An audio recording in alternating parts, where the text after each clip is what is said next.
Sadhguru, what can I do for my Guru? How can I support you? I felt that I want to do something, I didn't know what.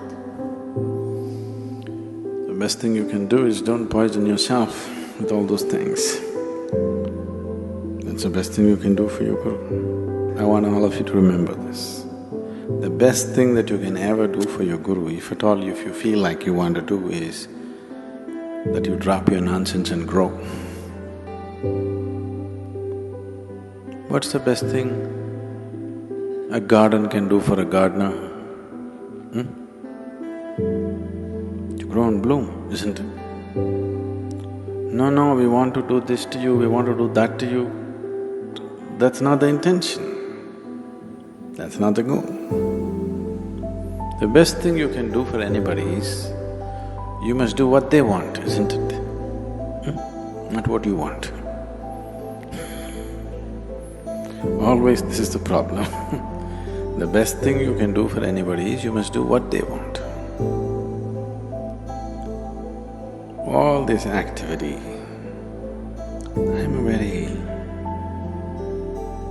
people who have known me early, I was an extremely taciturn person.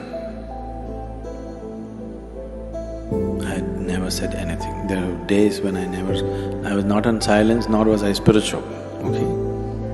I was just there because most of the time, whether you went to school or college or wherever you went, whether the students spoke or the teachers spoke, everybody spoke such nonsense.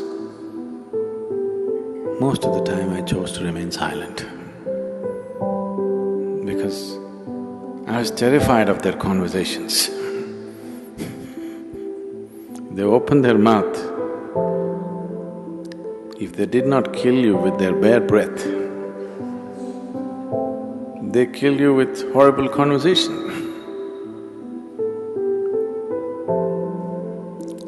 Very few people on this planet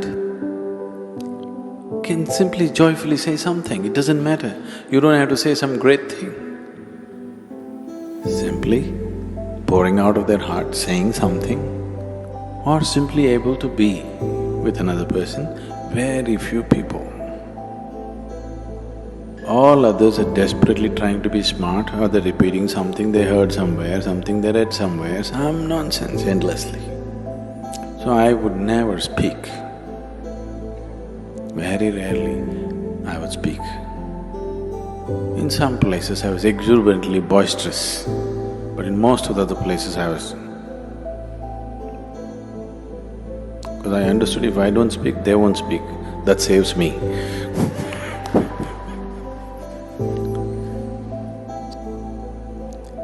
So now all this endless talking, this activity, non-stop, doesn't matter where I am, constantly I'm in groups of people, not even with individual people, constantly with huge groups of people.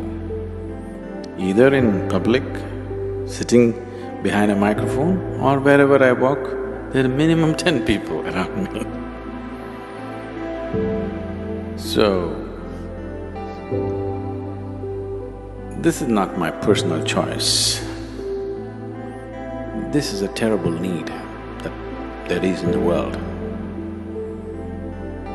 That if you do not communicate the way people know, if you do not behave and act the way people know right now, if you don't walk 2 steps with them, you can never walk them in a different direction. So, there is nothing you can do. The best thing you can do is you grow and blossom. Drop your nonsense.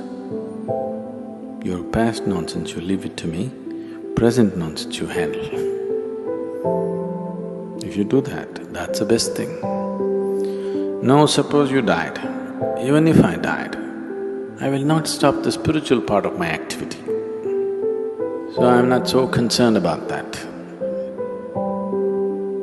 Yes, we're concerned. The foundation could be hurt, activity could be hurt, but not the spiritual part of the work. The concern is that people will be here and if they don't grow,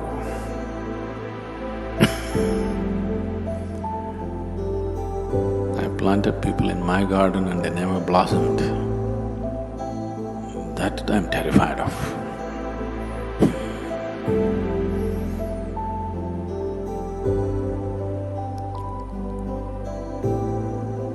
So, those of you who are very patient, who want to come here for 10 lifetimes and do it, I'm okay with them, but I think we must build an outer ashram for them.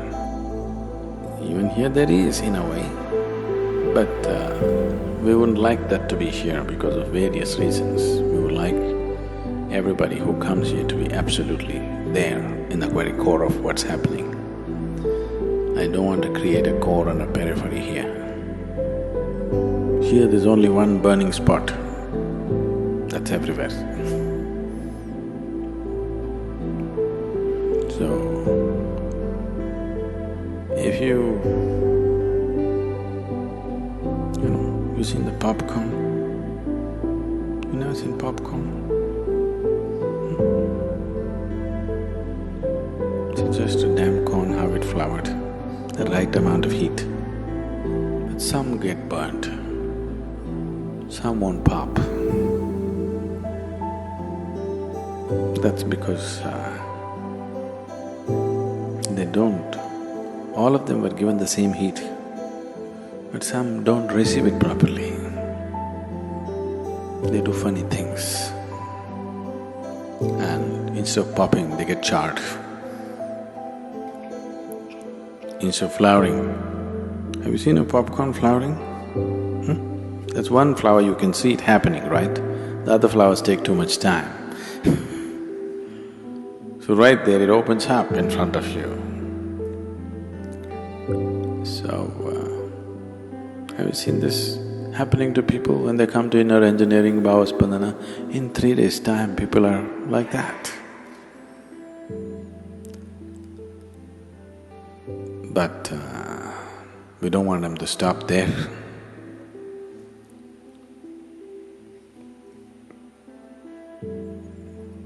Because we are Attanika Asapadu people. You know what that means? We desire for everything, we don't desire for this much growth or that much growth. We are not willing to settle for anything less than the whole. If you are willing to settle for peace, we could settle you very easily. If you're willing to settle for love, we would settle you very easily. If you're willing to settle for blissfulness, we could settle you very easily. But we are Attanika Asapadu. We won't settle for anything. We want it all. Because of that kind of mode, it's just on and on and on. If you're willing to settle for any one of those things, peace, love, satisfaction, happiness, we could have settled you up very easily. So if you just want to settle for any one of them, it's okay, it's your choice. But and you need not be in the core of things. You could be anywhere and still do that,